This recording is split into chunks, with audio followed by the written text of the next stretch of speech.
আমরা বলি শিক্ষার রাজনীতি। সেই রাজনীতিটা কি? শিক্ষার জনবান্ধব হবে, শিক্ষা রাষ্ট্রের জন্য কল্যাণমুখী হবে, শিক্ষা রাষ্ট্রের অগ্রগতিতে ভূমিকা রাখবে। এটা হলো শিক্ষা রাজনৈতিক একটা দিক। জি, এই দিকটা যারা উপলব্ধি করে যদি তারা শিক্ষা রাজনীতি নিয়ে যদি তারা আমাদের এই ম্যানেজিং কমিটিতে অথবা গভর্নিং বডিতে যুক্ত হন, তাহলে তাদের চিন্তা থাকবে হলো শিক্ষার উন্নয়নমূলক। কিন্তু তাদের অধিকাংশ উদ্দেশ্য যেহেতু আমাদের দেশের কালচারে যারা রাজনৈতিক অঙ্গন থেকে আসেন, শ্রদ্ধা রেখেই বলছি, তারা তো শিক্ষা প্রতিষ্ঠানগুলোর শিক্ষার গুণগত মান উন্নয়ন, শিক্ষার্থী বান্ধব পরিবেশ তৈরি করা, শিক্ষণ বান্ধব পরিবেশ তৈরি করা, শিক্ষকদের জন্য উপযুক্ত পরিবেশ সম্মান এগুলোকে সমুন্নত রাখার পদক্ষেপ নেওয়া, এই জায়গাগুলোর পরিবর্তে বরং সেখানে তাদের অনুগত, তাদের এক ধরনের স্বার্থের ব্যক্তিগত সুবিধা অসুবিধার প্রসঙ্গ একেবারে যদি আপনি তো অনেক আপনারা ভদ্র ভাষায় বলছেন, একেবারে যদি খাঁটি বাংলায় বলি কোড আনকোড ধান্দা। জি, এই প্রক্রিয়া থেকে বাঁচানোর উপায় কি?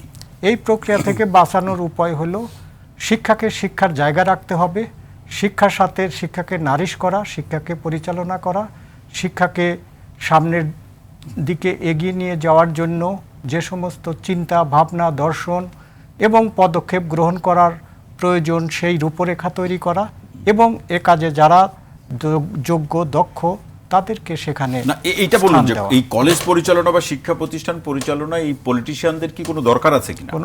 আমাদের শিক্ষার দিক থেকে মনে হয় যে খুব বেশি দরকার নেই, একেবারেই দরকার নেই।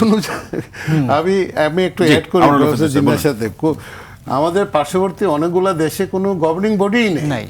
ভারতে তো কোনো গভর্নিং বডিই নেই, শ্রীলঙ্কাতে কোনো গভর্নিং বডিই নেই।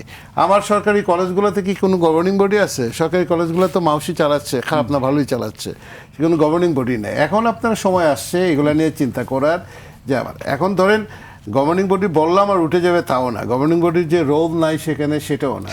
অনেক ভালো ভালো লোকজন গভর্নিং বডির সাথে যুক্ত আছেন, বদনামটা হয় অল্প কিছু সংখ্যকের জন্য। এই জায়গাটা থেকে আমাদেরকে বের হয়ে আসার একটা পদ্ধতি বের করা, যে গভর্নিং বডি যেমন ধরেন ঢাকা শহরে এবং ঢাকা শহরের আশেপাশে যে বড় কলেজগুলো আছে জাতীয় বিশ্ববিদ্যালয়ে, সেখানে আমরা ঢাকা বিশ্ববিদ্যালয়ের শিক্ষক, বুয়েটের শিক্ষক, জাহাঙ্গীরনগর বিশ্ববিদ্যালয়ের শিক্ষক, আমাদের বিভিন্ন বিশ্ববিদ্যালয়ে নামি দামি শিক্ষক, ডাক্তার, ইঞ্জিনিয়ার, ব্যারিস্টার সাহেবদেরকে দিয়েছি, মোটামুটি ভালো চলছে। কিন্তু ওনারা তো গিয়ে ওই সাতক্ষীরার তালা অথবা কলারোয়াতে গিয়ে তো গভর্নিং বডির সভাপতি কলেজ চালাতে পারবে না। আমাকে তালাতেই একজনকে দিতে হবে, কলারোয়াতে একজনকে দিতে হবে, এবং সেখানে যে পলিটিক্যাল ডিসকোর্স, সেই পলিটিক্যাল ডিসকোর্সে সেখান থেকে পলিটিক্যাল লিডারটা উঠে আসবে।